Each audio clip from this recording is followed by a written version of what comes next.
Hey y'all, it's Jael again. Welcome to another edition of Operation Hardin Day Ninja. The second video is going to be about the glow up of the garden and how we got started, all the wins and lessons about gardening in Central Texas. I am not a master gardener. I grew up in the garden state that has the best tomatoes. You can fight me on it. But I'm from Trenton, which is the capital of New Jersey, and I grew up in the inner city, so I didn't really have a backyard, didn't have enough sunlight to grow anything. We had a cherry tree that was filled with worms, and I recall my father killing the two hydrangea bushes that were there when we moved in. So my experience with growing food was very limited, and then the next best thing was an orchard. So going from having nothing in a backyard to the only time you can actually eat, like grow something and have it be edible, was in something as huge as an orchard that, I don't live in an orchard. So it wasn't until I moved down here and I saw people in and around central Texas and all over Texas, really, because it has a huge agricultural history. It's only been recently that it's been increasingly urbanized. But Texas is really used to be about ranchers and farmers, cattle and farming. And so when I moved down here and I got to see how people integrated that agro history into their living spaces with edible landscapes and permaculture and community gardens all over the place, it was really inspiring. And I really just wanted to be able to bring together all the different influences of from my life, and bring it into my own garden. So, hey, Voltron. So today's video is going to include a slideshow, and just a little bit of information about how to get started. You'll see all of the mistakes and victories, and I'm really excited to share it with you guys. So let's get started. So when I first moved onto the property, we tried to grow grass, different Texas mixes, different multiple attempts of trying to grow Kentucky bluegrass so that Atticus could frolic on it, but it's clay soil that doesn't grow grass very well, and you can't eat grass. So then we decided to garden. Tried to do it in ground originally by smothering the grass that was there with organic matter and recyclable materials, but then a rain event happened, and Atticus, before he had the rock pit, just destroyed all of my efforts. And so then that's when I decided to do raised bed planting, got supplies, and built 3 large 2 by 6 by 3 feet deep beds from Home Depot, from supplies I got at Home Depot. Picked up plant starts from Home Depot, so nothing that was really nativized to our area, and was doing really well with the rains of the summer of 2015, until the zucchini died. But then I was inspired that the tomatoes were growing, and then I just wanted to have more beds. So I cut the original 3 beds in half, moved the 3 new beds, and now have a total of 6 beds at that point, along the back fence, and then just went crazy. 2016, summer of 2015, I was growing everything I could. I was growing cucumbers and beans, and not really knowing what exactly to plant when, because I was going by the guides on the seed packs, which do not account for what each localized area's weather patterns are like. They're kind of just sweeping generalizations about what to plant when. And so I tried a bunch of different things until 2016 rolled around, and I was really trying to be more mindful about using the materials that we had on hand to minimize waste and build up the garden fertility. So I started planting multiple varieties of trees, that I got from local nurseries. Shout out to Barton Springs Nursery, a Natural Gardener, Shoal Creek Nursery, Tillery Street Nursery, and all of the people who just, in a 2-3 minute conversation about what's been your experience, what amendment should I use? I'm trying to utilize this technique. What are your recommendations? And they really, really helped us out. So we decided to add more wood materials, where I was incorporating broken logs and twigs and trees from friends who were trimming their trees. Got the best gift in the world, the book Month by Month Gardening in Texas, from a friend, which is my Bible. And that really got more into the specifics of what to plant each month. And again, on these little spindly bamboo trellises, I don't know how we're going to support the weight of these fruits, because these are supposed to get up to like, I don't know, 5 pounds or something, cantaloupe size. My God, look! 6, right? That's 6. This is Sesame Street.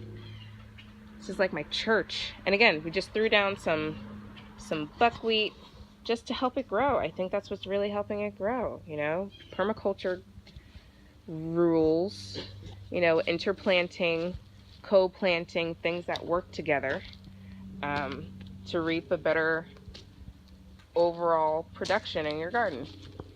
Not gonna get all hippie preachy, but it's real. It's real and it's important. The banana pepper plant that, again, I planted in May from Home Depot, still putting it out, y'all. Look at that. Needless to say, I was very excited about all the things that were coming up. I mean, wouldn't you? I grew loofah, which is the sponge, like body sponge. It grows on a vine. It's not a sea cucumber or anything like that.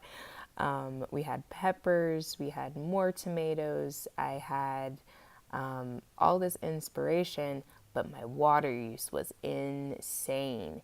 And so I went and did more research, and found out that mulching is the way to just conserve all this water. I was a big fan of Jake Mace, the vegan athlete, the gardening channel with James Prigioni, Jeff Lawton, Permaculture Homestead, Plant Abundance, all of these channels on YouTube that were kind of telling me what I needed to know but wasn't specific enough for Texas. So I started adding mulch, and we were harvesting jalapenos up into December when it decided to snow. And then that was when the warm season crops went out and the cool season crops went in. I started doing lettuces, and kales and arugula, peas. It was just awesome. It was just really like, okay, I could potentially grow myself off grid. I could grow enough food to eat to not have to rely on grocery stores, even though God knows I love HEB.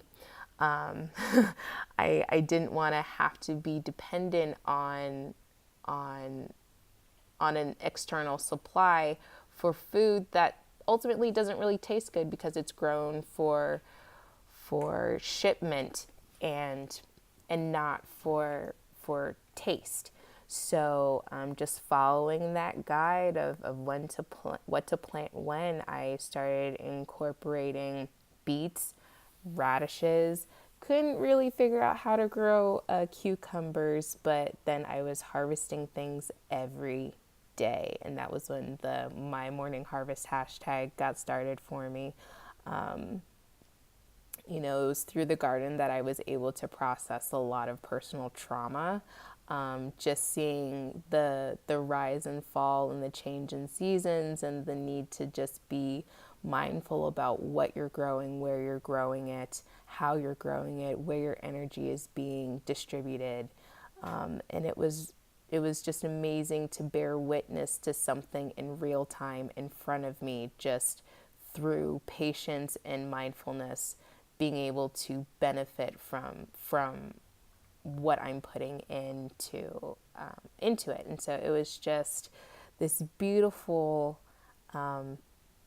moment, and I was like, I want more. I want to eat and live and be able to be healthy no matter what I do. So we just went and bought more plants, more trees, more shrubs.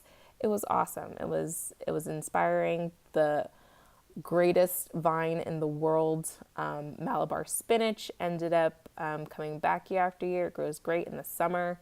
And I really started to focus on building a sustainable roster of plants that I could rely on to come back in the very large growing season in Austin.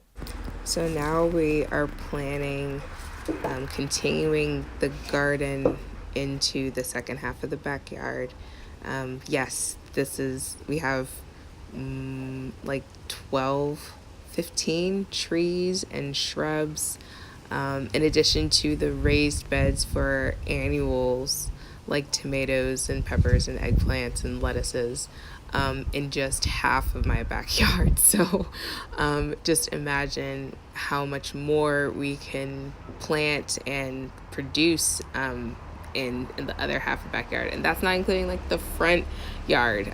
So I really am like getting excited and energized about like growing ourselves off grid, and doing it in a very mindful way that mimics nature, with your supportive tree structures that break up the hard soil and shade the younger trees as they're growing up, and then as they start to ripen and mature fruit, then you cut the overhanging trees back and you mulch them down as fertilizer for your larger shrubs, and then your smaller shrubs, and then your vines, and then your ground cover, and then your root vegetables. It's what's going on in nature when you go hiking. You have all the little trees underneath the big trees, and the little shrubs underneath the big shrubs, and then the little grasses on the ground, and then all the root vegetables under the ground, and all the pollinators that come through, the bees and the hummingbirds and the